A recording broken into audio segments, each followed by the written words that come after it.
Hey, welcome to the Team Babe podcast. I'm Robin, and I'm Babe. And I'm Jason, and I'm Babe. Well, hey there. Hey, it's been a while since we flipped the script like that. I know, right? Hasn't it? Yeah. How long would you say it's been? 14,000 years? Well, it was back in the COVID mixtape days, probably, you know? Oh, yeah. That was ages ago. That was a whole season ago. A whole season of our life ago. Yeah. Are you just loving this season that we're in? This season of our life? Uh-huh. Is it like sands through the hourglass, or is it like leaves blowing in the wind? It's just a season, man. Oh, it's just a season. It comes and it goes. Yeah. Yeah, and if we were on a different planet, then it would be completely different. Like, one of the seasons would melt us, the next one would freeze us. That's probably coming. Freeze us. Those days are coming. Just wait. Yeah, this is the freeze us episode of Team Babe. Yeah. So we're glad you're here, and we wanted to, spend a little time tonight talking about a slap in the bass, mom. Yeah, man. Right? Yeah, that's right. I mean, you are having the pleasure of being hosted in a wonderful podcast right now by probably two of the top young rising bass players to have ever resided in the same home in a small town in Redding, California. That's probably true. That's probably I mean, if you true. want to get that specific Right? about it. Two bass players? We are probably the only two bass players that live together in Redding, California. I mean, that's probably true. Totally. Yeah, and we're both poets and geniuses, obviously, because we're able to live in this glamorous place and do these glamorous things and really have an amazing impact on the world. Oh yeah, through our bass playing. Through mostly our bass playing. Yeah. But I mean also our podcasting. Obviously, we're wonderful, amazing podcasters. Wow, you're really selling those hard, man. So it's a real fake it till you make it type of sitch. I've been doing that here for a while. I don't want to let everybody in behind the scenes, but somebody has had self-doubts from time to time about their ability to commit fully to sparkle motion. Is that you or me? Yeah. Oh, okay. Obviously.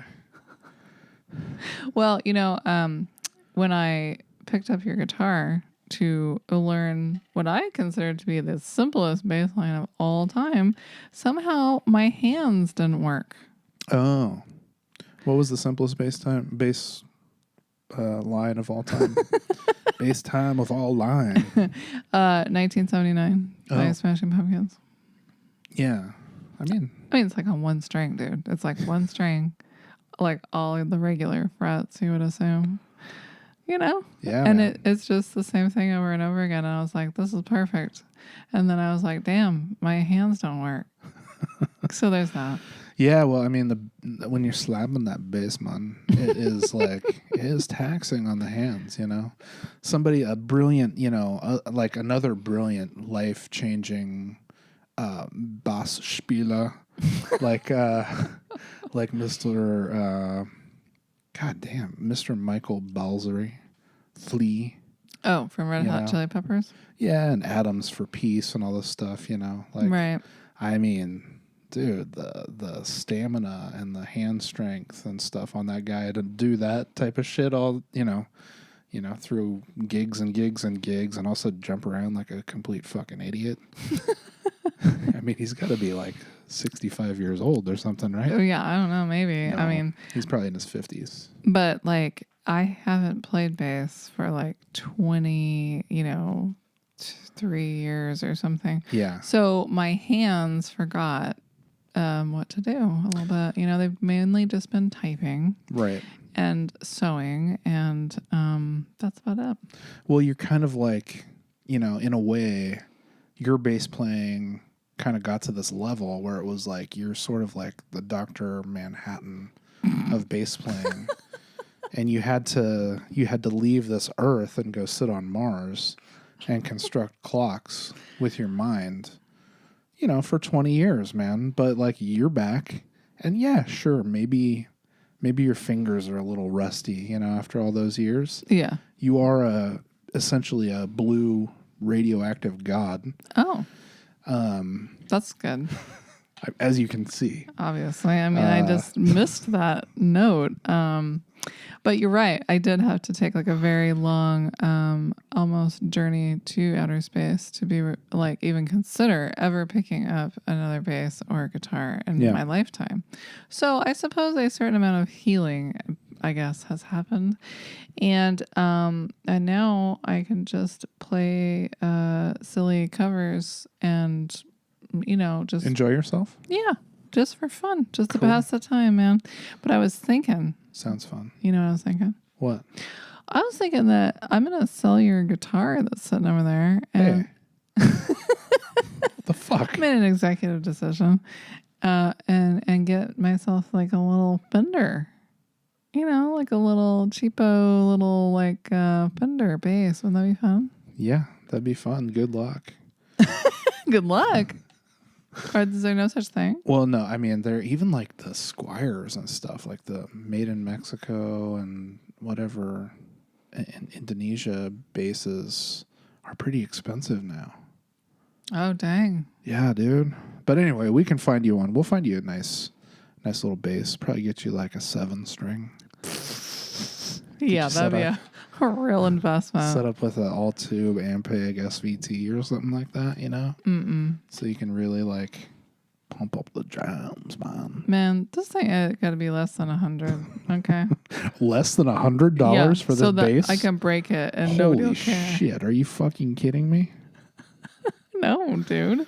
Yeah, well, I mean, there's been all kinds of stuff going on this week, fires and stuff. We talked about that a little bit last week, but at one point this week, you said that you were having a Flea moment. Yeah, I was having a major Flea moment, and I instantly equated that with that you were feeling like Flea from the Red Hot Chili Peppers. To take it back to Mr. Michael Balzery. But that wasn't it at all. No, I wish that I was having a moment where I felt like Flea. Yeah. Because that would either mean that I was like an amazing bass player. Yeah. Or I was rich, or I was in like a kick-ass band. Totally. None of those things were happening. I was having a fleeing from the fire moment. Yeah. And I wanted to go far, far away. But I resisted the urge. Aren't you proud of me? I am. I'm proud of you. For adulting like that? Yeah. Well, I mean, I also don't blame you for feeling like a rat in a cage, to take it back to little Smashing Pumpkins, same album as in 1979. Anyway. And on that note, I've been Googling solar panels that you can strap to your car. Oh, good. Just in case. Yeah, that's good. Yeah, so I'm going to get my bass, and then I'm going to get my solar panel, and then I can power the amp with my, the sun. Yeah. And this ashtray. And I don't need anybody or anything except this lamp. Totally. But yeah, anyway, speaking of bass playing and music, this week is really exciting. We're having couple of my best friends on, Patrick Wiseman and MacKenzie Hughes. Yeah, and these two dudes, I mean, they're the best, and like our friendship was really forged during this time when we were playing together in the band Slam Buckra and his Groove Palookas, and we were the Palookas for a good, I don't know, me kind of on and off for a little bit. First I played drums, then I played bass, and Patrick and MacKenzie were my bros, man. We spent a lot of weekends out of the year. Like I think a few years we played like 30 plus weekends, including Christmas weekends sometimes. Yeah, as I recall. Yeah, so there were definitely some good times, and there were some times when we were playing Christmas when we should have been home with our families. For those of us that had families. But yeah, these guys were my bandmates in the late 90s and the early to mid 2000s, and we did tons of shit together. We played 30 nights a week. You know, we did little mini tours to San Diego, and we did regular gigs in Sacramento and club gigs around here, and then all kinds of parties and stuff. And wait, did you say that you played 30 gigs a week? I think I did say that, but what I meant was we played 30 weeks, a year. Okay, that's 30 weekends a year, I gotcha. Like Friday and Saturday. I gotcha. Yeah. You know, which I think is quite a lot that's for just like a local kind of band that plays in like the bars around Reading or whatever. For sure. So we were industrious, and we were being pushed by the madman Slam Buckra, Rick Gasley himself. Yeah, and it was both the best of times and the worst of times. For me as well. Totally. Yeah, because, you know, I had a little baby at that time. You did. Yeah. I think it was the best of the times and worst of times, in that you got to live this totally other life that, like, I did not participate in. Yeah. Part of that was my own choice to not participate in it, and part of it was just I couldn't really participate in it with having a small child. Yeah. But it was actually fun for me to hear from the three of you now that it's like different perspective, you know, hear how it all started and kind of like all the like ins and outs. And I think I missed a lot of that stuff, in those moments. So it was like a fun trip down memory lane, and it's good that we've waited all this time to sit down and have this chat, because now I don't have to be mad about it. Yeah, now you can just enjoy it and, you know, feel good about the fact that I could spend 30 weekends out of the year away from you and my child. Yeah. You know. For like 6 years. Totally cool, man. Right? Oh, dude, I was cool. Well, okay. I mean, I was making all that cash that I was spending at the gig. That you were drinking. Yeah, this was like a hard drinking time for me and Patrick and MacKenzie and stuff, you know, and Slam, obviously. He liked to have a drink or two. Oh. Or more. But it was the pirate life, man. And at some point I had to say that the pirate life wasn't for me anymore. Did you have to walk the plank? Yeah, that's kind of how Slam would make you feel if you wanted to leave the band. Not really. He was actually super cool about it. But, yeah. Like all things, something must come to an end at some point, I suppose. But totally. You guys really did squeeze in some fun stuff. So this is a very jam-packed full interview, I feel like, of all kinds of like gems. You know? Some good stories, yeah. I think Slam Buckra fans and people who were around during that time will get a kick out of hearing us talk about some of this shit, hopefully. And, yeah, I don't know. It was just great to, you know, MacKenzie doesn't live here anymore. It's great to be able to connect on a Zoom call or whatever and chat with him. And I get to see Patrick a lot more often, but still with COVID, you know, it's like, what the fuck? Hard. You're not supposed to go into people's houses, you know, so it's like, ugh. But yeah, so this was like the best we could get for now. Yeah, but we'll do it again, you know, and we'll check in with those guys, and who knows, maybe there'll be a part 2. I hope so. Yeah, I think we've definitely got enough to talk about for sure. But anyway, without further ado, right now, let's bring them up. Welcome to the stage, Patrick Ning Ning Doo Doo Kaka Cuckoo Wiseman, Mr. P. Trickle, and Kenzio Snatchmo McElhoy to the stage. Wow. Yeah, enjoy the interview, guys. So stoked to welcome my dream brothers to the show. Former Palookas, all of us. Patrick Wiseman and MacKenzie Hughes. Can we use their last names? Oh, yeah. I was wondering about that. Dang it. You said no last names. Well, they're going to know your last name. You're exempt. Yeah. So how's it going, guys? Doing well. Fantastic. hot smoky days here in Reading. Yeah, for sure. Who's your friend there? Yeah. Oh, this right here. This is Manny the mannequin. Wow, that's Awesome. freaky. Yes. What's up? She assisted in many guitar solos for Slam back in the day. Mm-hmm. Yeah, for sure. Yeah, and also, that was so great. Sometimes get into what we would call a slam sandwich, which is what he liked to get. So it was just one of the many little tricks that he had. Slamwich. The slamwich, yes. You might have to refresh my memory on how that one worked, man. What was the slam? So during certain songs, usually it was during the 8-ball song. What is the name of that one? Widow Spider. 8-ball. Widow Spider, the 8-ball one. Yeah, so usually during the solo to that, he would try to get a girl in front of him and a girl in back of him, and he called that his slam sandwich while he did his guitar solo. Nice. Yeah, that was many of those. Another trick he would use Manny's the back of her head as a slide. That's right. I think I saw that too. Hell yeah. So what's up, MacKenzie?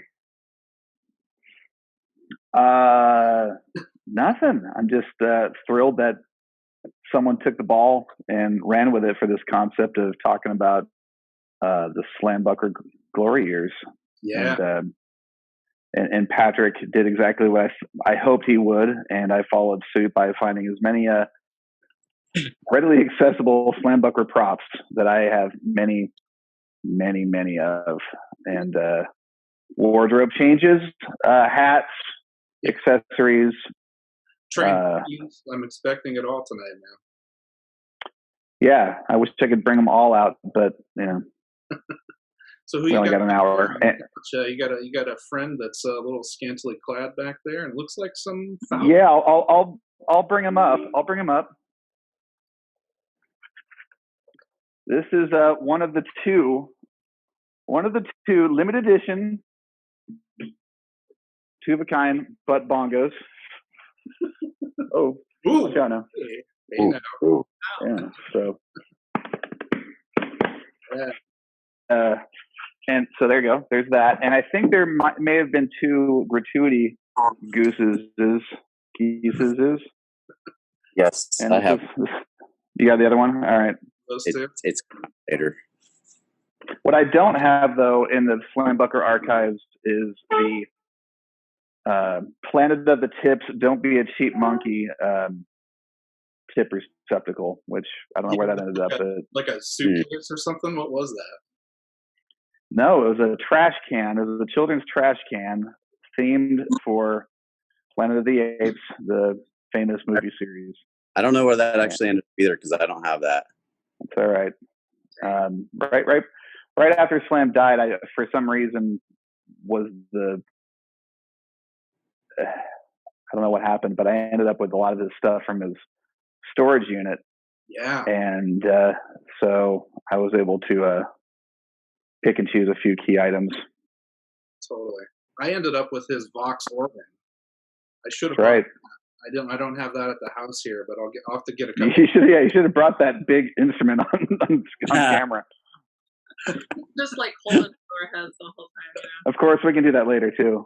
Big instruments and whatnot. We used it as the background or backdrop. Yeah, that's right. Yeah. So, one thing I realized when I was thinking about doing this was that I don't think I ever heard like how you all ended up being in the band. Honestly, like I don't think I ever even got that story because when Jason joined, I was taking. We had a 6-month-old baby, so like it's all just sort of like a black little, stretch of time in my mind. So like I don't even remember why Jason was in the band. Like I'm just like, please tell me. Oh, I'm sorry it was so dark and black for you. Right. Well, it wasn't that bad. How far back you want to go? You want to go to the very beginning before like the genesis of it? Yeah. Yeah, Patrick should kick it off. Definitely. What? So I was 19 years young and just basically had just been playing in my garage, just bugging the neighbors all the time. And I was in like one little cover band called the Big Dogs. Hell yeah. They were big. Yeah, they were mostly like doctors and engineers and stuff playing cover tunes. Well, that was really the only experience I'd had ever gigging or playing out or anything. Went to Harriet Music and also back then Bernie's Guitar, which R.I.P., but it's still kind of there. So this guy had put up this flyer and it just cracked me up because it was like looking for someone who can play the blues, funk, acid jazz, Frank Zappa, Captain Beefheart kind of stuff. And I'm just looking like, whoa. And he's naming off these drummers, like someone who could play like Dennis Chambers and Joey Barron and all these. And I'm like, man, like a guitar player who actually knows who these guys are. Well, but I was kind of intimidated, so I took the little tab, that you used to take at the bottom, and I just kind of kept it, and I never really did anything with it. I get a random call from some guy, and he's like, "Hello, you Patrick?" And I'm like, "Yeah." I'm pretty young, and I don't have any experience. And this guy is just kind of throwing me for a loop. But he's like, "Yeah, I want to play with you, and just show up, jam." And I was like, "Well, I just had sinus surgery. I'm not in a good place. I need to like recover and figure out if I'm going to play or whatever." Okay. Well, how about this? I'll call you in a month, and if you're still interested, then we can get together and jam. Sure enough, he calls a month later, and I'm like, yeah, why not? Feeling better. Let's go. So he shows up to the house, and forgive me if I forget the model, but it was like what was the blue car with all the paint that was like stripped off, and Chevy Cavalier. His Chevy Cavalier. He shows up in his Chevy Cavalier, and even back then, this was 1997. Even back then, the paint just looked horrible. It was just like what is this? So he shows up, and he walks. At this point, he has a full beard. He is wearing a fanny pack and also MC Hammer pants. I think they actually had a store around here. Well, I think there was a Whirly Wraps or something like that. So those big oversized parachute pants type thing.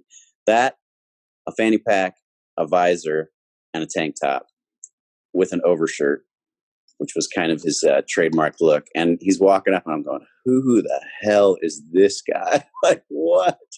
Like, I'm not a vibe at all. I'm trying to piece together like what he's going for, like style wise, and it just didn't make sense. So he kind of comes up, and he's actually quite polite at first, and he just shakes my hand, and he plugs in and starts playing, and I was like, oh my God, I'm so out of my league, like so bad. We had some good jams, but like he's like, can you play a slow blues? I'm like, what's that? Oh, dun dun dun dun dun dun dun. I'm like, oh yeah, I can do that. So I did that for like 5 minutes straight, no variations, no fills, and it was just horrible. But he was like, oh, I'll make it. I'm like, okay. So we got together a guy named Alan Phillips. So chased him down, and who Alan will probably be listening to this. So how's it going, Al? So that was the first incarnation of the band, and we did a lot of cool, funny, zany things. Those two were quite the pair, but had a little bit of differences. So then we moved on to version number 2, which was John O'Dunn on bass. And I think that was when MacKenzie might have come into the picture, and I'll have to defer to him because I don't actually remember how MacKenzie came. Well, wait, wasn't there was like Johnny Six Guns too?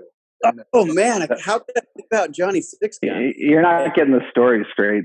The timeline is fuzzy. It's okay. Okay, I forgot. The whole Johnny Six Gun. Yeah, the whole Johnny Six Gun era just completely went by, like gone in my memory. Yeah. All right, I'm gonna stop at the I don't know where MacKenzie came and have him take over. Because I've obviously got it. Yeah, I got the same phone call from Slam, like, hello, and I don't know how he got my number. I think because I knew more about jazz standards and what Slam was up to, and I think he knew of me because I played at Serendipity, which is I don't know if it's there anymore. I'm sure it's not. A little coffee house up on Lake Boulevard, and I'd play there a lot. And knew people like John O'Dunn and Tien Boyu and Baron and those guys. And so he called me and he said, "Hey, I want to play." I'm like, "Yeah, sure." And so I'd start sitting in now and then at such hallowed venues as Las Babitas in Red Bluff, California, and places in Reading, and of course the post office, which I guess was our unofficial home base. Yeah. But Patrick and I were 19 going on 20, and we're playing at, are you falling asleep, Patrick? Oh, sorry. Look at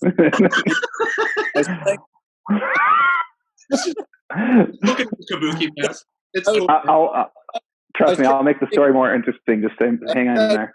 Mask, it broke, so I was trying to get. I only have one hand free because of the camera. Well, all I see from him is like this.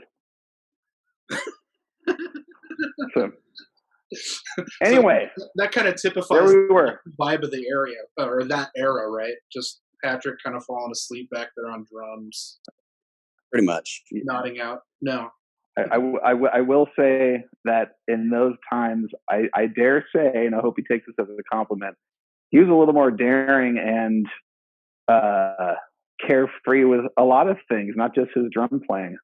But we'll talk about his drum playing, and it was definitely, I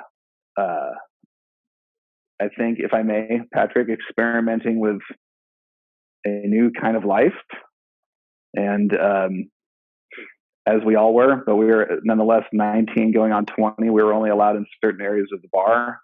And then there was one night where there was many nights where Slam got way too drunk and tried to duct tape a woman into a phone booth that was inside of the post office. And I think started the show like an hour or something late. We had to look for him. Yeah, we had to go look for him at other bars in town. And I think that was the night that him and Al really had it out, and that was the end of that. And then enter John G. Yeah. Also known as Johnny Six Gun, who played the 6-string bass, and we are still practicing in Patrick's parents' garage, where such songs were developed, such as "Where You Going in That Fat Sedan" and Mike Stone's Ward. Yeah. And Caca Blues. I remember that one. I remember learning that one on drums, I think, but I don't know how long we played it. Yeah. So it occurs to me we should kind of talk about like so what the fuck do you play, Patrick? I've been hearing about all this, but apparently it's drums.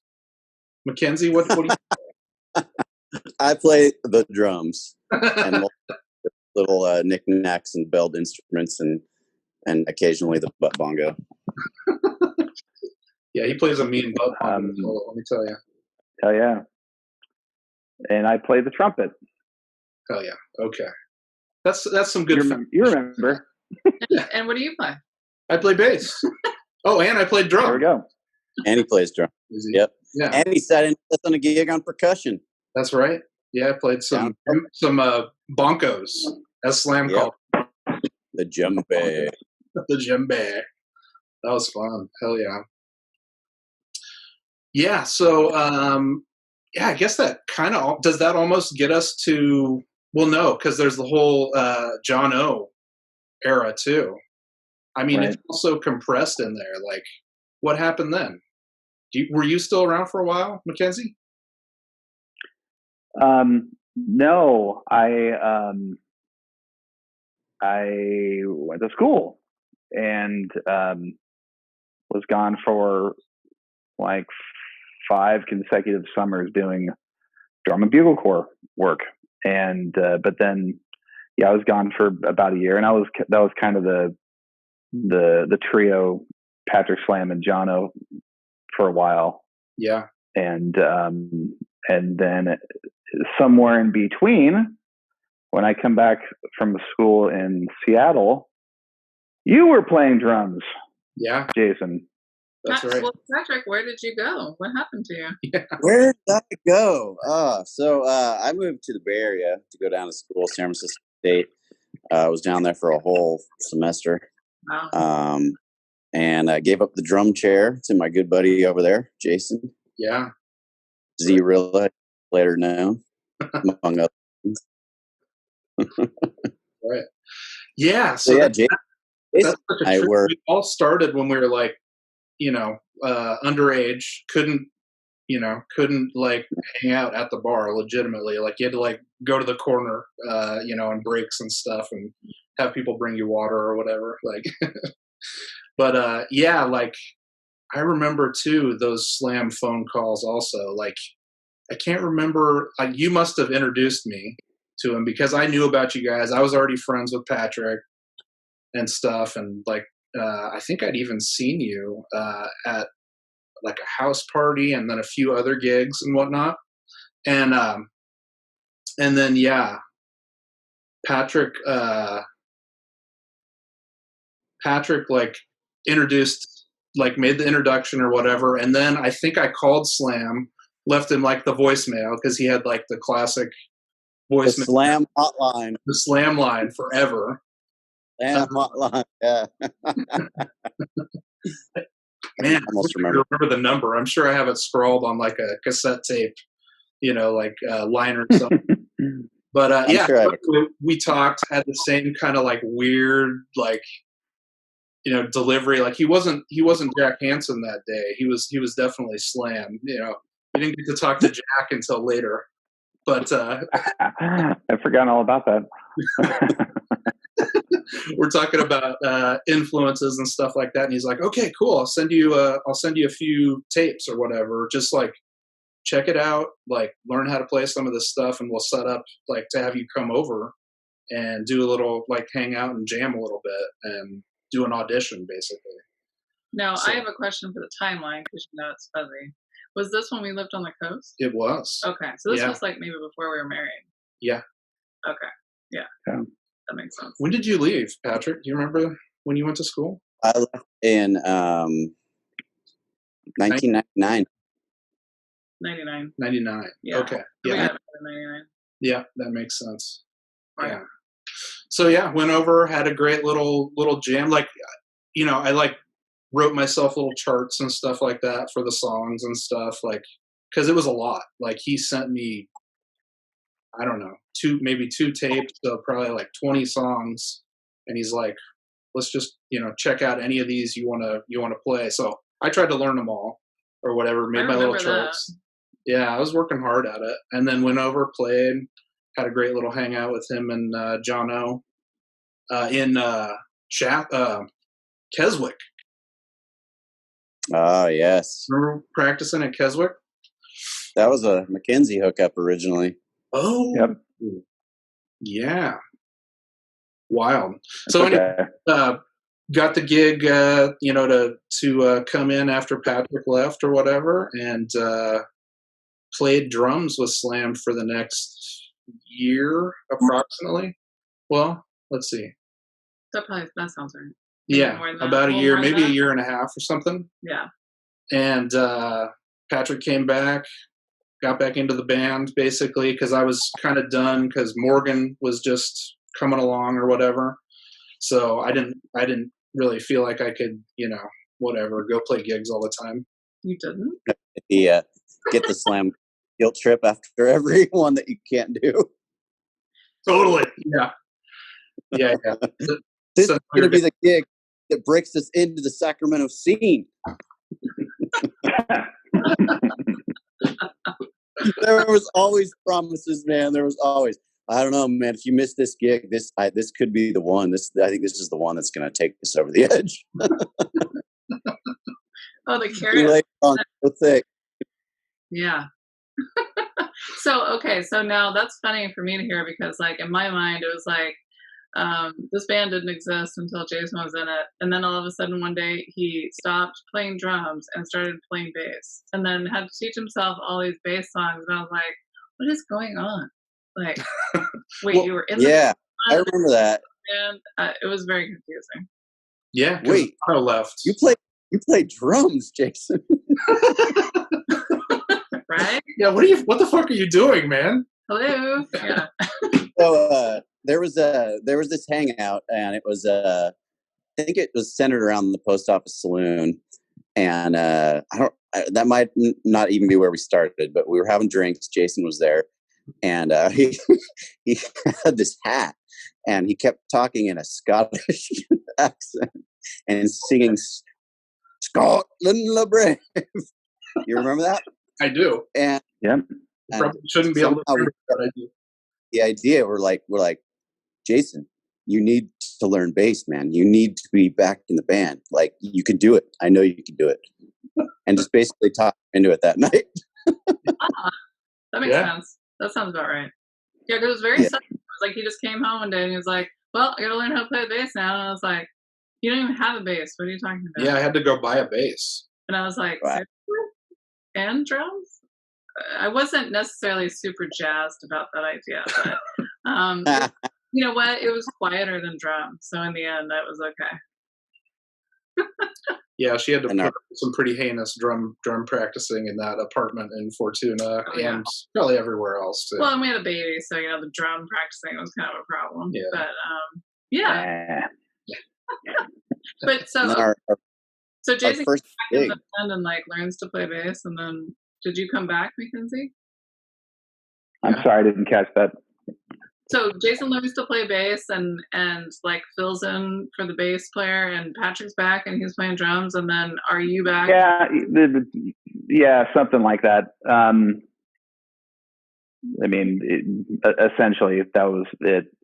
Okay. And I don't know. That's when the real fun started happening. I can't speak for you guys, but that's when things started to really get a lot of fun.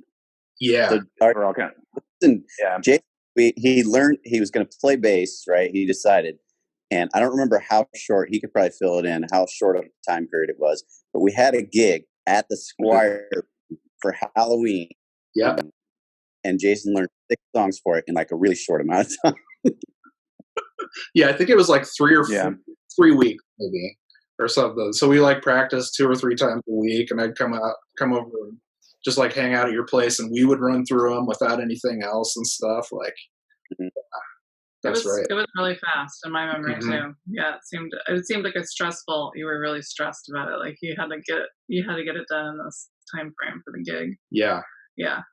Well, I remember MacKenzie, you coming back and sitting in several times, basically every time we would play at the post office. And probably where else did we play in town at that time? Over at Billy Bombay's? Was it Bombay's office? Yeah. Yeah, I'd have to think back. There's so many places that came and went. Totally. Yeah, I think those were definitely 2 main ones though. And it was sorry, go ahead. No, I was just going to say, and just playing those gigs, you sitting in, and then you were just at every gig or whatever. And I remember Slam also being kind of a dick, stringing you along, well, he's not really part of the band. Oh, I do kind of remember that. He got hazed, and he wasn't really quite a full member for a little bit. Did get hazed. Yeah, and it was sorry. No, whatever. I've grown to accept those days. But the thing is, I mean, I'd been playing a whole lot in, I'll say legit music situations with ensembles and chamber music, and kind of still called kind of higher brow music at the time, I thought. But the whole thing was playing with him was way more difficult, just because for someone like me, you're playing without a net because there's nothing to rely upon in terms of written music or the benefit of just kind of acoustics for a wind instrument, because I'm not plugged into anything that's amplified. Right. And so I can't hear myself over drums and electric guitars and stuff like that. Yeah. So I just, the reason I bring that up is because I've had years to kind of reflect upon this. That was a major musical influence and education, because you had to really force yourself to, first off, learn tunes which were, as I look back on them now, the melody he was legitimately composing, were actually complicated. Mm-hmm. And he wasn't just some sort of strumming guitar player. He actually he was probably more talented than he honestly gave himself credit for, despite the fact that he had just this braggadocio of a stage presence, and he was a character and an asshole, and it all kind of went hand in hand. He was putting together music which was complex. Yeah. So, when you're describing like the four of you coming back or being in the band together, I guess for the first time, all four of you, right? You're saying like that's when the fun started. So was there like a band chemistry? Like, did you all just like get along right off the bat, or was it just like it was more fun because you had more players? I mean, yeah, I think it was just we were just like really, really, I don't know, like firing on all cylinders and stuff. And then MacKenzie coming in and like, you know, Slam throwing solos at him. And I don't know, it just felt like very like fast and stuff. And it felt like we were playing a lot of gigs too. Like I wish I had we were old calendars to look at, you know, and see like, okay, well, how many gigs I probably have them. Yeah. Yeah. That'd be awesome to try to find them. I've got a lot of that stuff. Yeah. There was a couple of years where it was like, you know, 120 plus gigs a year. Mm-hmm. Yeah. Wow. Yeah. So my idea to not be in the band and, you know, be around for Morgan didn't really last too long. No. I thought I was out. Hold me back in. I had to make that money, man. Right. Oh yeah. Yeah, that was never a contention with my ex-wife, I swear. No. I like playing all these shows. How much money do you have? I think I got like $12 left of those last 3 shows. Mm-hmm. The other thing I thought was really especially fun, besides starting to kind of like, you know, we're playing shows in Sacramento, and that was really cool. And we're starting to kind of, it seems legit, like we're actually a band and we're actually playing real, honest to goodness, original music plus just fun stuff and totally unique. And then coming home from being at a place like Sacramento or whatever, or San Diego, that, you know, the ancillary, the auxiliary of the gigs, the Squire Room visits, the 501, the Clover Club, and I look back on those times extremely fondly. Yeah. But we, for like a little bit of a, you know, a little backdrop on that, we kind of lucked out. I think a lot of it when we really started, you know, gelling and stuff is when we had that semi-weekly gig at Pio Loco. It was early. I forgot all about. Oh man, we were done at like 10 o'clock. Yep. Which free rain on the rest of that's the bad. That's right. Yeah. Oh boy. Yeah. So Jesus. We were all pretty well lubricated just by the time we got out of there, and then we would go elsewhere where we were going frequently enough when we were with Slam, who had his persona. So we kind of just, you know, ride the coattails in. Oh yeah. We're Slam Buckra's band. That's right. Yeah. And I now remember why I look upon those times so fondly, is because I was single. But yeah, Patrick kind of just hit on something. So we walk into the 501 and we'd have matching coats on, and they had a PA system at the 501, and one of the owners, Sonny or Dallas, would say, "Hey, blah, blah, blah, welcome Slam Buckra," and we walk in like we're junior varsity celebrities, and I can only say it works for me. Then of course there's wholesome times like hanging out in the back booths with the Squire, and then getting donuts at Winchell's afterwards. Yeah. Oh God. So yeah, I tell this story actually frequently, but I'm sure there's plenty of people listening that haven't heard it. But Jason and I used to have this thing where we'd go there and we get these little, ham or sausage croissants afterwards and some donuts. Yeah. MacKenzie too, but I specifically remember that this one time walking by, and you had to walk. If you were at 501, you'd have to walk right by the old police station. And so we'd be walking, and I'd just tell Jason, like, Jason, just stand up straight and just walk normal. Just walk. Don't look at anybody. Just keep walking. Just straight up. Don't draw any attention. And we must have looked so freaking funny walking along. Yeah, like the guy normal, like stopped on the middle of the road or something. Like that's what it makes me think.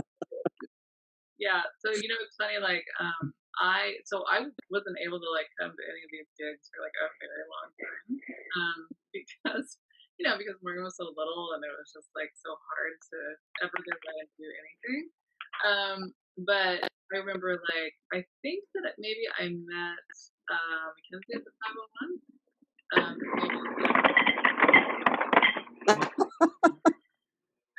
And I what was that?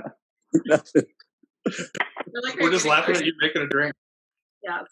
Yeah, that's. And no, by all means, talk more about me. I already knew Patrick, from other like things that you guys have done. So I kept hearing about MacKenzie and Slam, but like I never met either one of them. And I think that I finally went to the 501. Finally got away, got to the 501, and saw you guys after the gig. And I don't know, nobody was like anything I expected at all. Like I was just like so confused. But you guys were having such a good time. It was like I felt like I wasn't in the cool crowd or something. I was like, dude, like, what is happening here? No. You were in the actual cool club. We were just a bunch of children. I just remember MacKenzie dancing on that pole, man. Yes. Yes. Yeah. Good thing I have earphones in, and Brenda can't actually hear these stories. I also remember that fondly. That's my my buzzword of the evening. Those are good times. But it all just kind of spun around. I don't want to get Dr. Phil on everybody, but there is definitely a very cool comfortability and synergy between three kids and a really, really big kid. Yeah. And there were lots of really unique, fun times, which I haven't had since. However, there's plenty of bad times, which I haven't had since, and glad for that. But yeah. Well, you know what? I think what I want to hear is like everybody's like favorite story, like good times story from the band, and then a bad time story from the band. I think I want to hear the book. Or you could flip it if you want to end on a high note. Yeah. There you go. Tough. Who goes first? Go first, unless you guys are ready. Yeah. Oh wait, why don't you go first? Yeah, why don't you go first, host? Yeah. Okay, like best memory. Okay. Yeah, I remember tearing down, loading up the car after a gig. Okay, both of my stories, my good one and my bad one, is like same evening. No. No, but it's doing the same thing, packing up after the gig or whatever. That was always the time when there's probably the most friction for whatever reason. Anyway, so yeah. So we're packing up. We're helping Slam like load up his car and stuff. He's shad-racked, just like totally drunk or whatever. And he's like, I think he asked Patrick for a ride to the hotel or whatever, to his hotel, right? You remember this, Patrick? Yeah. And like you were kind of ready to go because you had, you wanted to get home or you're all done. You're just like over it because, he would like filibuster for like, hours after the gig if he could, keeping you there, keeping the party going. But yeah, trying to get paid. Yeah. Oh, it was a nightmare.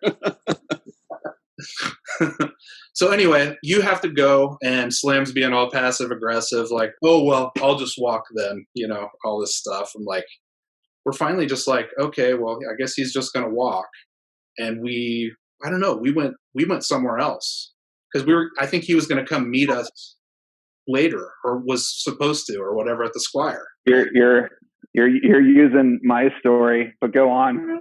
Shit, I know what you're talking about. Yeah, we're all gonna have the same story. Yeah. So anyway, so he goes and walks, but we could tell he's all bent out of shape, and he starts calling us. I answer the phone. Yeah. He starts kind of chewing me out or whatever, and I'm like, I can't even remember what I said, but it was just like, we were in the taco parking lot. Yeah. Yeah. Backside of it, right before the drive-through.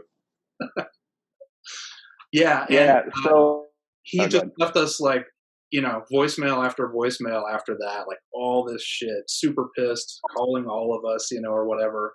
And then like the next day we get to the gig because we had a second night or whatever. And I think he gave all of us little like cards and stuff. Like, I'm sorry, I was an asshole. Like mine was a kitten. I think I had a kitten card. Hopefully you guys got cards too. And it wasn't just me. I'm sure you got it. Yeah, that was, so I remember that one specifically, and that is the one that kind of comes to mind. Yeah. So I guess I'll take it over now and say that, no, you still have a good memory to go with. But so about your bad memory is that, yeah, we went over to my mom's house afterwards, and I think I was probably living there or something, and he was lighting up the answering machine. Yeah. Answering machines, of course, were a thing back then, and he was staying down the street at like the Reading Inn or whatever. There's a shitbag hotel up above Lulu's, and that's where he was staying, so he could walk everywhere because he always had some sort of varying degree of legal driving license. And you motherfuckers, you guys don't respect my original music. So guess what? Tomorrow night we're playing oldies, and so Kenzie, you didn't drive me down to the hotel, and I said I'm walking down the street. There's some guys. Oh, guitars are stolen. Anyway. Yeah. And then there's oh fuck, what did he say? He's like,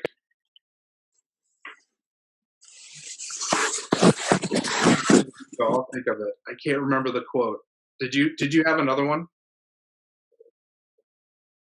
Me? Yeah.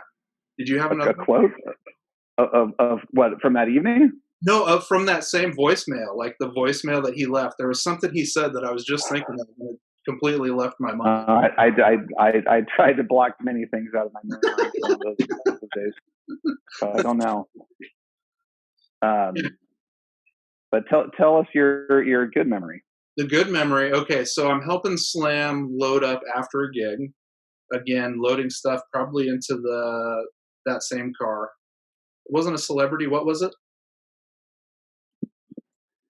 It was well, he had a Forerunner probably at that era. No, I think it was still the blue car. I think it was like, oh yeah, it was the little blue station wagon. Yeah. Anyway, something. Anyway, we're in the parking lot, and he's fucking around with his microphone stand, and he's got two of them. He sets one down, and he's like, check this shit out, and he starts unscrewing the thing. He unscrews the microphone stand out of the base, and then he shows it to me, and there's a fucking knife sticking out of it. It's like the most convenient, weapon. Like when you really got to get something quick, And I'm like, doesn't sound convenient, but all right. That wasn't that shit, wasn't the did you like the backwoods James Bond? That's what I was going to say. Was Right. that the James? Yep. Okay. All right. I must not have been there for that. That must, but when you were playing drums? I think it was, yeah. That would Okay, yeah. make sense for the blue book too. So the quote is this: "Backwoods James Bond in my coonskin cap, in my Econo Lodge jacuzzi, sipping Johnny Walker Black." Yeah. That's right. Oh, I remembered. Fuck, I forgot again.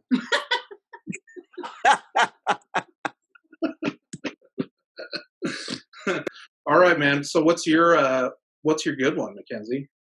Did you think of one? I can think of a lot of them. A lot of good ones.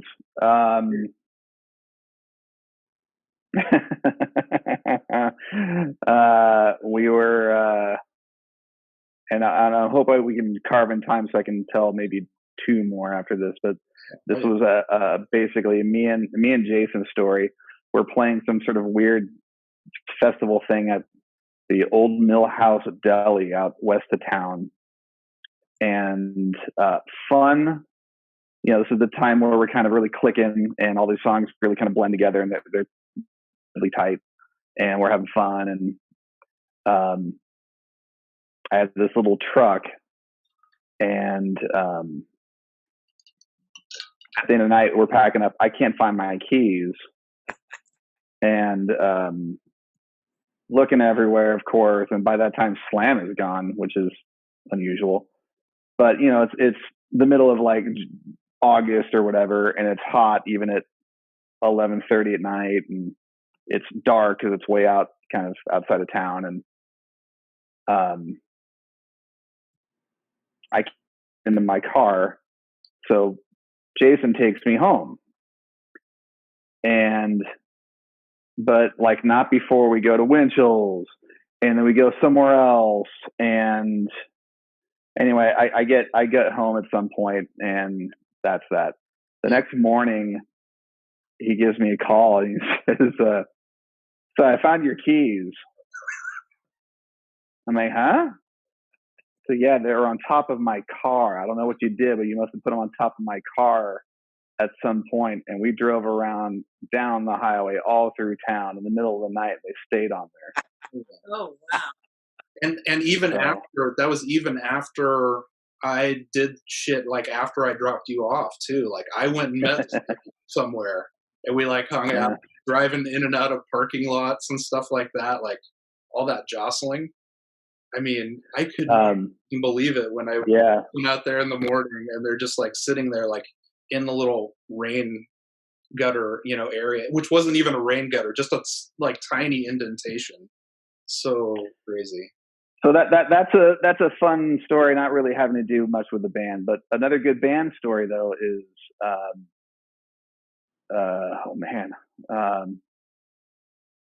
sitting in. Well, you know, we're sharing hotel rooms at this point, and we're sitting in hot tubs, which may not be so hot either in Sacramento or like Mount Shasta, and just kind of the after hours or pre-gig hang time, which didn't include Slam, which I don't think he liked.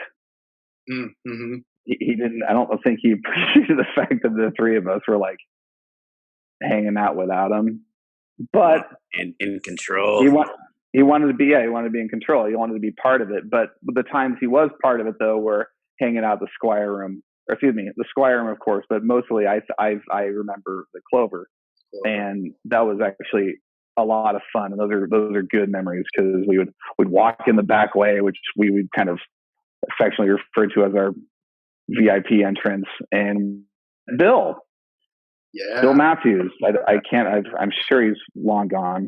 He has to be, but those are good times. Just all four of us hanging out at the bar, at the scuzziest bar in town, but a lot of fun. And the last place in Northern California, I'm sure, that played actual 45s.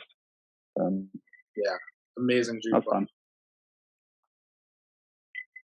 And conversation. The conversation there is always what stands out to me. Like just chatting with you, Patrick, chatting with Slam, like before or after a gig, just like, and listening to Johnny Cash on the jukebox. Johnny Cash and June doing that Dylan song. No, it ain't me. It ain't me you're looking for, babe. Oh, and we'd be remiss if we didn't mention Vic Swankley. Yeah. That's right. I was the alter ego. Yeah, Slam and I had a lot of duo gigs as Vic Swankley and Kenzio McElhoy. And those were definitely another podcast worth of discussion. For sure. So I haven't told my story yet. Yeah. Okay. So I'm gonna go with my favorite first because you guys will get a kick out of this. So we used to have a pretty steady gig, maybe once every 6 weeks or every couple months, down at Harlow's in Sacramento, and we would always get rooms at the Clarion Hotel, which we'd always joke, Clarion, my wayward son. But my very most favorite time was the time that we went down to the basement, took bread from their kitchen. There was a piano down there, and we all danced and sang and ate their bread and sang "Let It Be." Yeah, you had some great moves tonight. Probably my all-time favorite time. Certainly, sounds almost spiritual when you say it that way. Yeah. I also remember the time at the Clarion where the two of you tried to shoehorn a microwave burrito underneath the door. I was hoping that would come up. and when I had a girlfriend, and then we were staying in a room, and great place, and you guys were such fuckers and sliding like someone else's room service dishes under our door.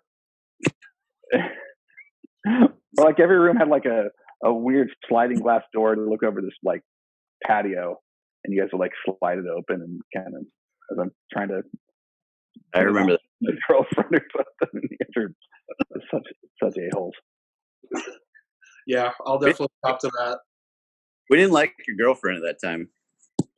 I didn't like her either. So that's all right. I think maybe we even knew that. I don't know. Yeah. I should be thanking you. So there you go. Even I probably. That? Yeah. It's all a plan. Yeah. So 15 years later, all that was. Good job. Yeah. So, Patrick, do you have a bad one? I do. My least favorite one. So, as these guys can attest, Slam could be very testy, very passive aggressive, manipulative.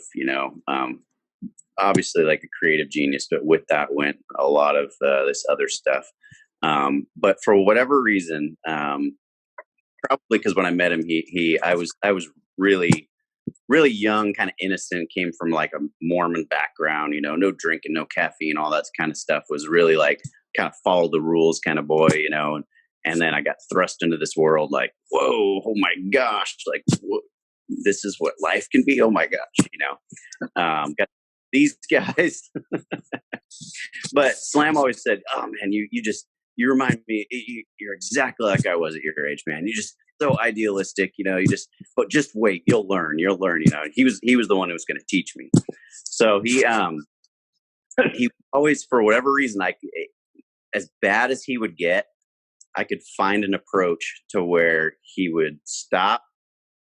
And he may not like listen to me at first, but he would at least stop going on his little rant and tirade, and eventually I could maybe talk him at least down a little bit so he wouldn't be going off on his thing. So one thing he'd never done in the whole entire time of the band was he'd never come directly at me. He'd never actually like been aggressive with me or had really more than like a quick terse word.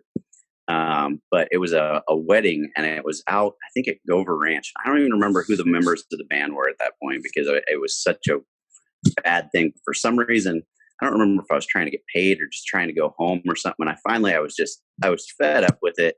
And along the lines of like, man, just don't make me play the game. Like, just I want to get paid and I want to go home, you know. And he just flipped his lid and, you know, just started coming personal attacks at me. And that was the first time he'd ever done that towards me. And I was just like, screw that, man.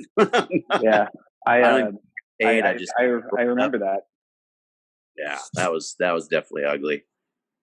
I think I might have missed that one because that's not ringing a super strong bell for me. But I definitely remember like you telling me about it. That might even been Phil Pratt era. Yeah. Pace. Huh. Wow. Yeah. Sure make you feel like shit if he wanted to, you know, if you pissed him off or whatever. He was real good at that. Yeah. But like the next day, like you'd get your kitten card and then, you know, everything would be cool and then you'd have a fucking great show. You know, it would just be right on, you know, like right back to it. And then you'd have to play it again. I've got a quick bad story, but I think it probably sums up maybe a lot about who this guy was. And I'd like to share it if I may. I don't know if I've actually ever told any of you this, but if I have, I'll make it brief. So Slam is dying. And I don't know if everyone knew about that. I didn't quite understand what was going on other than he had a growth on his neck, his throat. And he's fading pretty quick, and he's not going through treatment and this and that. In fact, the three of us went over to where he was staying at the time, and we picked him up and we took him to a holiday market, and he comes equipped with a walker, a bucket, and a top hat. And I don't know if you remember this, but so we're walking the aisle. This isn't my story, but this is a good lead into it. So he wants to buy us all a pork chop or something. Yep. And his shopping bag is this blue bucket. And anyway, I thought that was kind of fitting for a guy that probably had serious demons, but towards the end he really did, and he didn't really have a lot of people to turn to. And I think he turned to me in this one occasion because he probably knew I'd probably do anything he asked. And yeah, he called me at work or something, and he says, "Kenzio, I need you to go to Safeway and buy a big plastic bottle of vodka and a big 2-liter of Pepsi, and I'm not going to pay you back. You got to go do this and give it to me." And as a son of an alcoholic who'd been through a number of jams that are not worth repeating, I had a seriously moral dilemma. Do I help this person who's addicted, or do I help or not, or do I help this person who's in serious amounts of pain and he doesn't know how to cope? Mm-hmm. And we should probably at some point, acknowledge people that have been in the band or around the band. I run into Tom Barry in the aisles at Safeway, and I'm telling him what I'm doing. He's like, "Oh, yeah, I got this phone call on what I do," and he's like, "Well, I don't know, man." And so I do it, and I drop off his supplies at this apartment he was staying, and never saw him again. And I guess the reason I mention it is because the guy was not equipped and not of this world to speak on normal person terms, even if he ultimately probably was very, very generous, and he was certainly really good to us ultimately. This was a different guy that not many people really got to know very well, and I think we did. Yeah, agreed.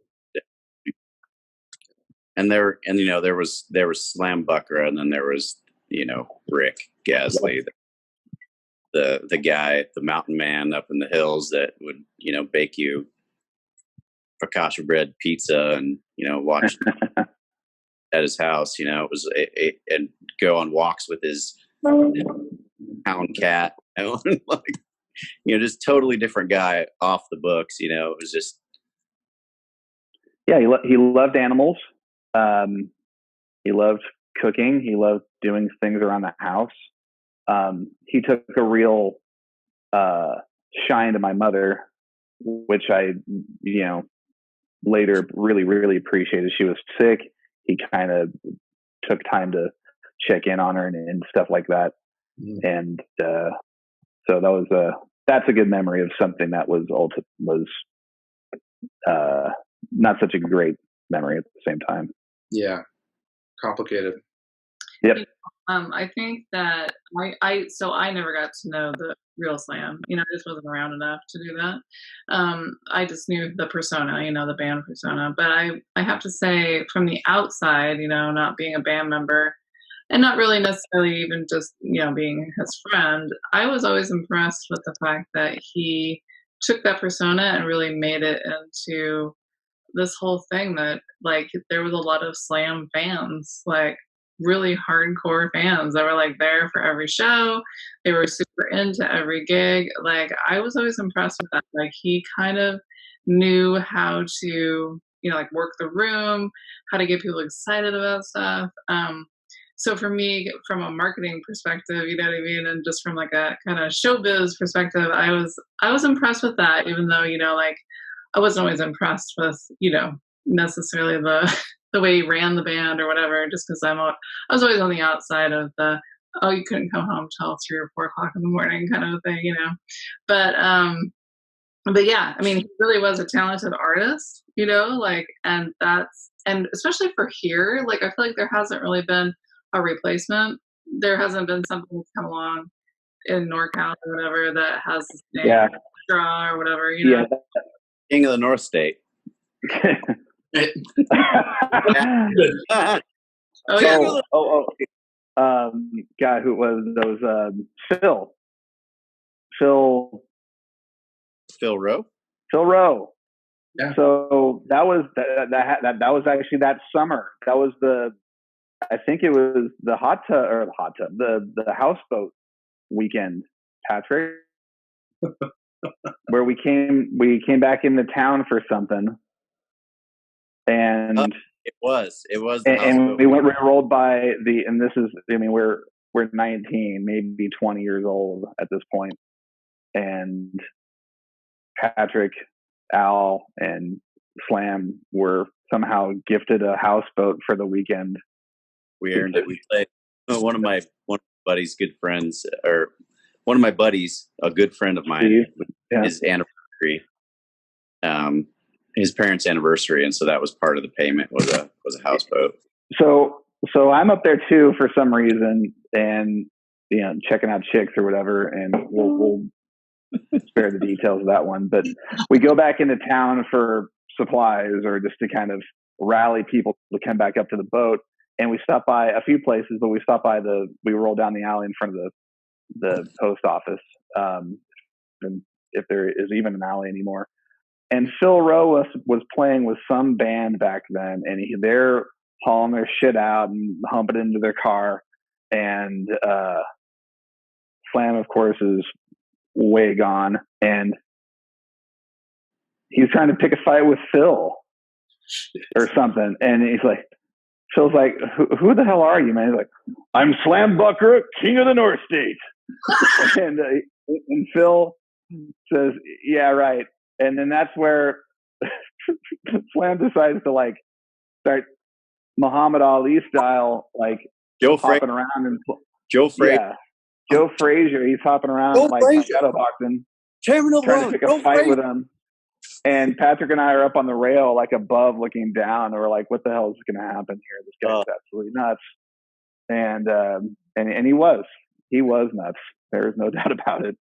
That was where Chairman came from, because he would say his thing was, "I'm Joe Frazier, champion of the world," and when he would say it, it would sound like Chairman, and so when I would copy it, it came out as Chairman.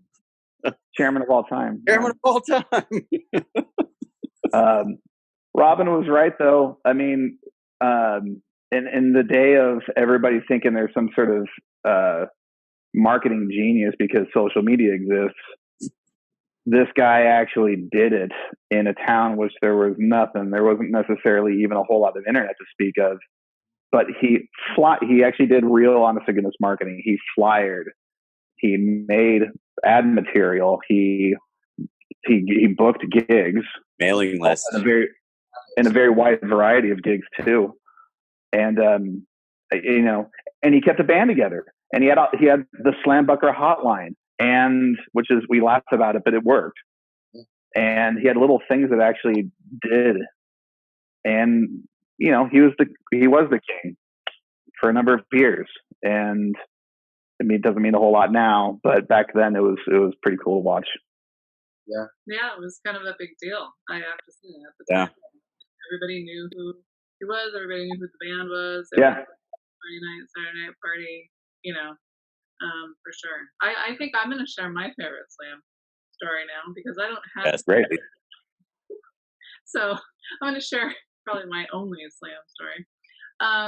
So do you all remember the Halloween party where Jason was? I was so hoping this is what it was. That's pretty major. Yeah. I remember three quarters of it. Yeah. Maybe. I'm about 1/4 or half. Yeah. So, and Robin, I'll let you continue, but what they're referring to is 1/4, 1/2. Everybody that place got fucking shit-faced at once. More than I'd ever seen. It was the weirdest thing, and it was a very, very broad group of people that we all kind of knew from the community, and everybody got drunk. 3, 2, 1, drunk. Yeah. And it was palpable. Yeah. For some reason, my older brother Brad and one of his friends were there that night, and he was like, he passed out in the yard or something like that later on. All right, Robin, go ahead. Yeah, well, I don't know. Anyway, this Halloween party was like just kind of set to go sideways from the beginning because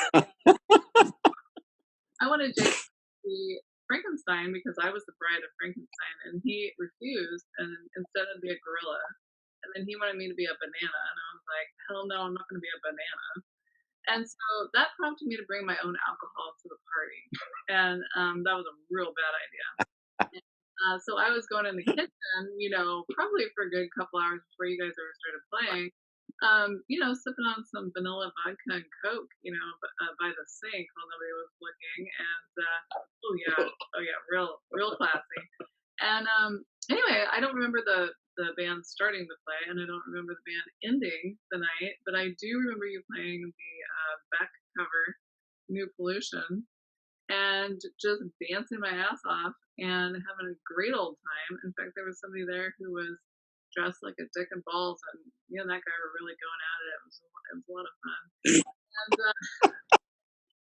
And I do remember this one moment where I went ahead and grabbed MacKenzie's microphone so I could sing along, with the Beck song, and inadvertently almost broke all your teeth out of your face.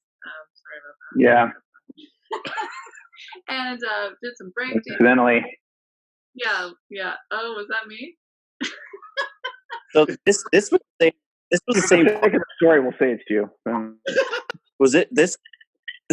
This was the same party that had that little S&M swing room in the side, right? Correct. Yeah. Oh well, by the time I got out of the main room, I was blackout drunk. So someone had to me to someone else's car. I puked all over somebody's bed, and I puked all over somebody's yard. And anyway, by the time I woke up the next morning, next to Jason covered in vomit and maybe his blood or mine, I decided to, kind of reevaluate my life. So although that was my most fun Slam memory, it was also sort of a Slam. Oh my gosh, what am I doing? A little wake up call for party girl over here. A little wake up call,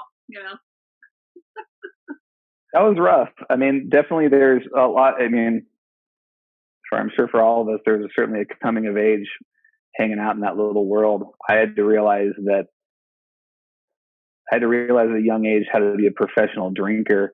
And just because you get free gin and tonics all night long, it's not a buffet. And to drink as much as you possibly can. And I remember when Patrick did not drink, and then there were nights I do remember him drinking. Yes, I did. I drank in high school once. I got super, super drunk, like to the point where I was sick for like 3 days afterwards, like spinning and all this. It was like peach schnapps, and it just was bad experience. And so I didn't drink. I was just like, nah, screw that. That was horrible because I obviously overdid it.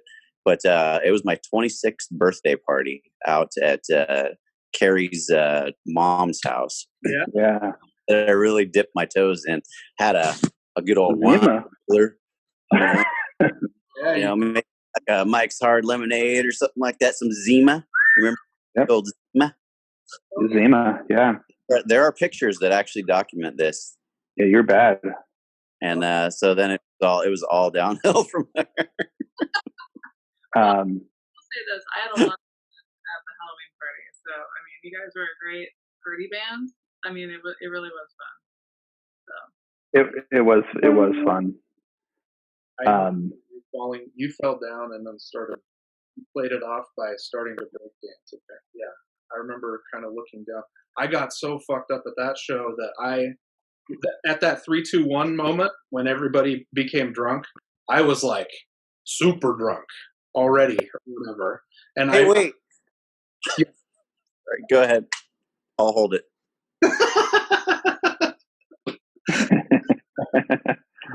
Yeah, so at that moment, I look down and my fingers are just like not working.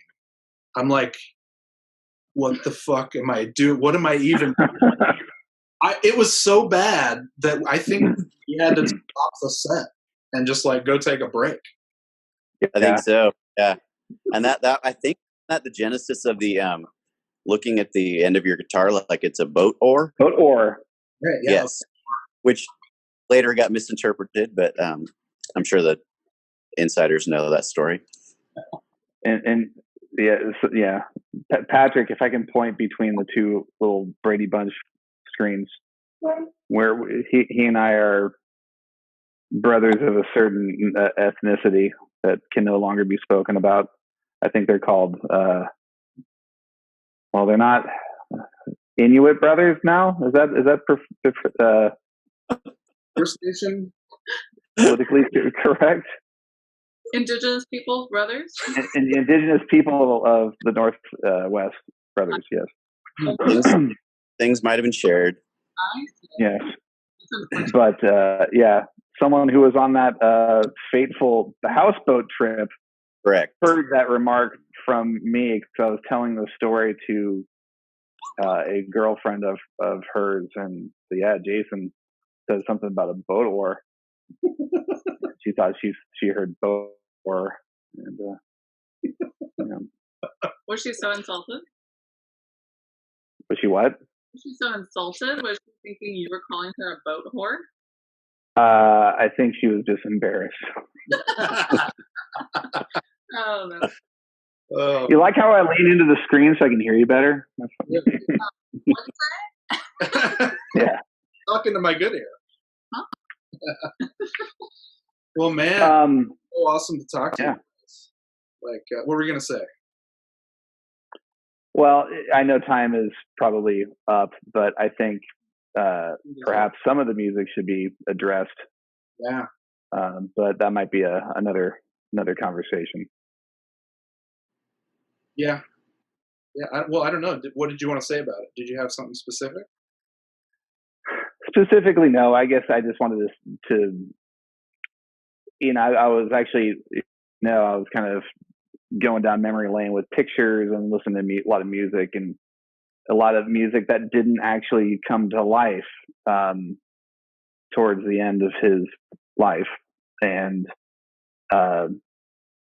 although a lot of it was either tough to comprehend, tough to get, weird, or whatever, a lot of it actually was quite thoughtful. And he was a wordsmith, and he got really, really good at doing new things towards the end. Yeah. Like instrumentals and things that resembled actual compositions, not just like guitar riffs and lad drums, and we'll go from there, and grooves. It was, song structure and things that were very cool. And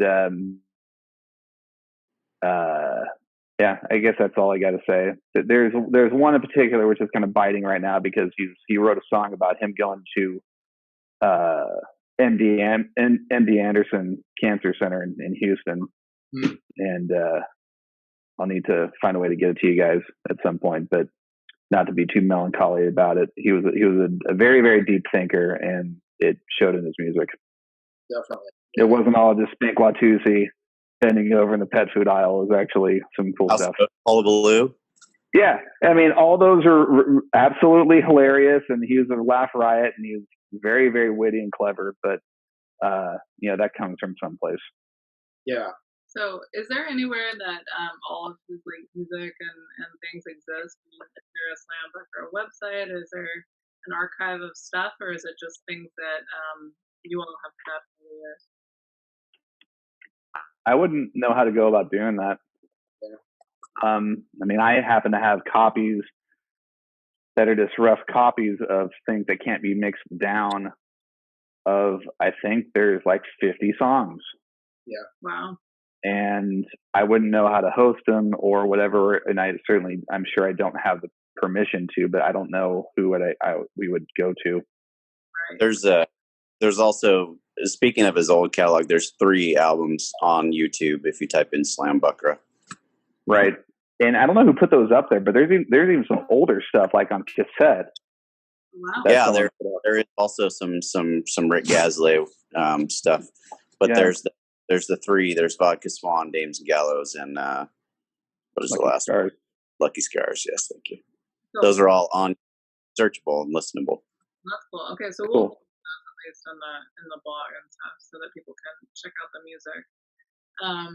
Yeah, so it kind of seems like in a way it was like a band that really was meant to be seen live, and I mean that's my experience anyway. It's like it was a show, it was a jazz hands swinging show. Well, I think that's what's interesting about what MacKenzie was saying though too about like those all those songs he was working on before he died is that stuff done like really well and mixed like with great musicians and stuff like that would have been no show necessary. Just put this in, put on some headphones and listen to this shit. Like it'll blow your mind. Yeah. And that is too bad that we don't like that stuff probably will never see the light of day. Who knows? Yeah. Yeah.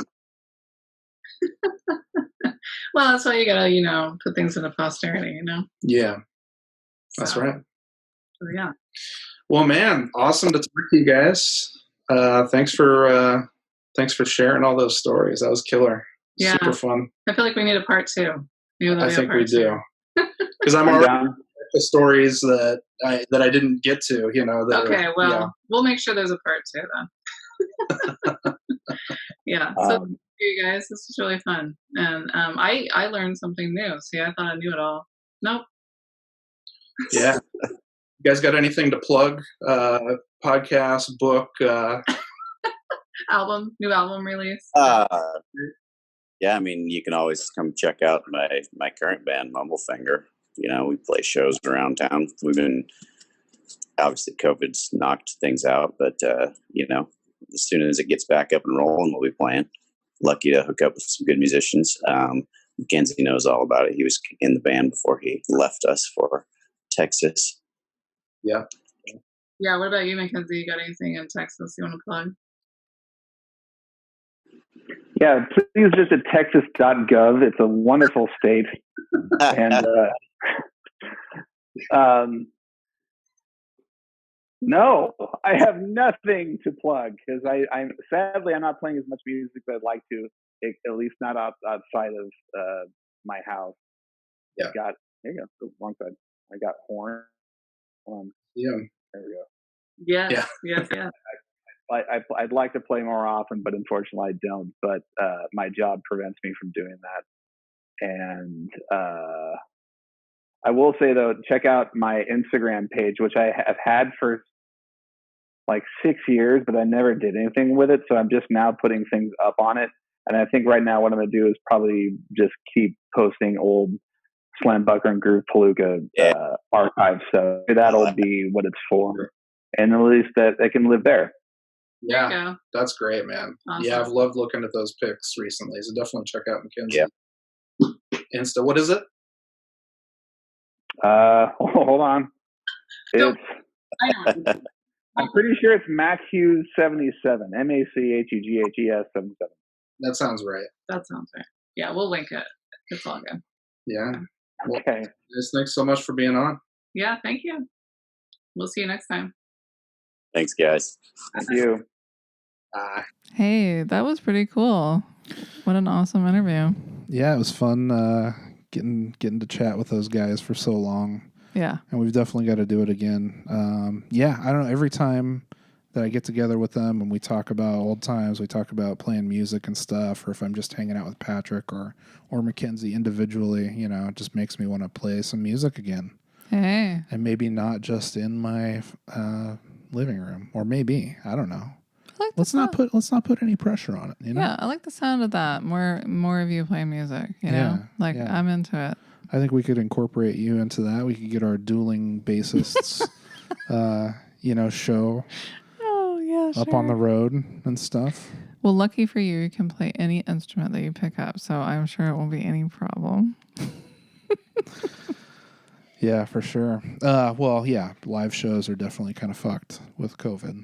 But, I mean, yes and no. Like, I just saw a Miley Cyrus performance where, they had the whole band on the stage, but they spaced everybody out super far and there was no audience, but obviously it's on the old interwebs and on TV or whatever. So, it's like maybe nobody's in the room with you, but that doesn't mean nobody's going to see it. I mean, I kind of like that. It takes some of the pressure off. It's like, I don't have to, be accosted by, 100 sweaty men. I could just, enjoy just playing songs. Oh, you mean from the playing side? Yeah, from the playing side. I guess, but man, so just like with, we watch some comedy stuff and, like we watch Kill Tony and stuff, and like you can, see how much energy is gleaned from there being people, actual humans, like in real life. That's true. Sitting in front of you, it's very similar with music, I feel like, especially playing live, so. Yeah, true. That's, anyway, whatever. It is what it is, man. We all know what COVID's about, and it's going to be over at some point. I was just going to say, by the time it's over, you'll have a rip-roaring set ready to go. Oh, hell yeah, man. Be ready to rock. Take just this time. Just like this burgeoning poet that started making her name in late 1980s in far northern California. She's a poet and a genius, I think, is what we would call her. She's Babe Fader. Yes, indeed. And I don't know. I don't know. I don't want to say too much. I don't want to give too much away. I think this might be one of the best poems I've ever read.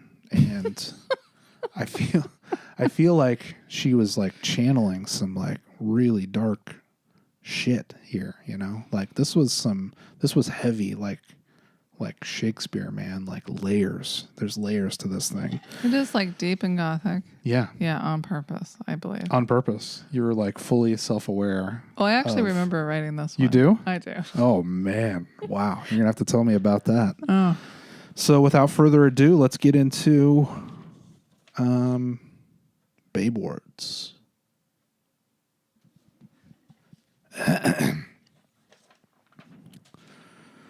This is so hard to read, too, because you fucking wrote it so light.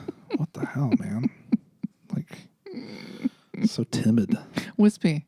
Yeah. Oh, okay. This was purposeful. Uh-huh. Yeah. And, like, writing it so that it fell off the page is purposeful, too, probably. Yeah. Mm-hmm. All right. This one is entitled Alone. No. It's above.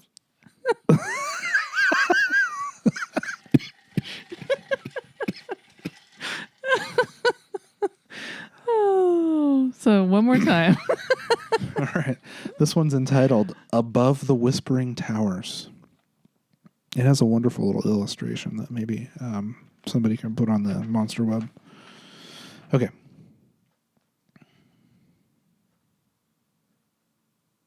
Above the whispering towers, they speak of things as they sleep. The angels, fairies, things of wings and sorts. And though God is always looking over them, they seem to speak of evil. Exclamation point. Don't see that too often in poetry. All right. Enough commentary.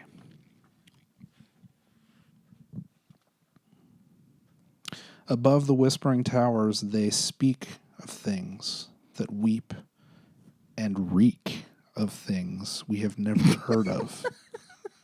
Of things we will never know, and only things they know, I think.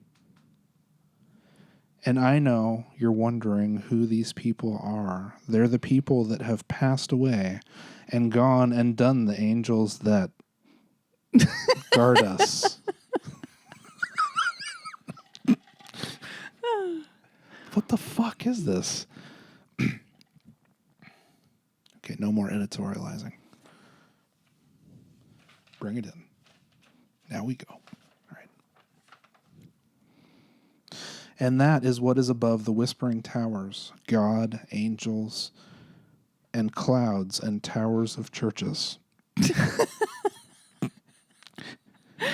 Oh, and when was this written? This was June of 1989 by Robin White. Okay. Thank you for that. Amazing. Should I try to read it again? Should I do it again? No. Okay. No. Yeah. Once is more than enough. Yeah. I remember writing that sitting in my bed in my upstairs bedroom, looking out yonder window, that sort of a thing. Were you in the castle? Yeah, I was in the castle. And I was 9. This was when I was 9. Did you know what you were trying to say? I think so, yeah. But it was funny. It was like when I got to the end of that one, I was like, damn, I really did that. Like, fuck yeah, man. That was really all deep. These poets that are, not discovered until they're dead. I'm like, I'm a living genius, bitch. That's so much confidence in that one. It's great. It is so wonderful. Alone. No. Above. I can read, I swear. You got it. That was really hard to read, though. I mean, I don't know what the fuck you were thinking with that meter. I don't think I knew what meter was, so. Yeah. I had no formal training. if you couldn't tell. Oh, well, I mean, the greats don't need it often. Self-taught, Yeah. So anyway, thanks for listening, y'all. Yes, thank you for enduring this wonderful poetry. Enduring, thank you for, letting yourself hear it. Thank yourself for letting yourself hear it. Thanks, self. Yeah. Hey, okay. Babe. What? I got a great idea. Yeah?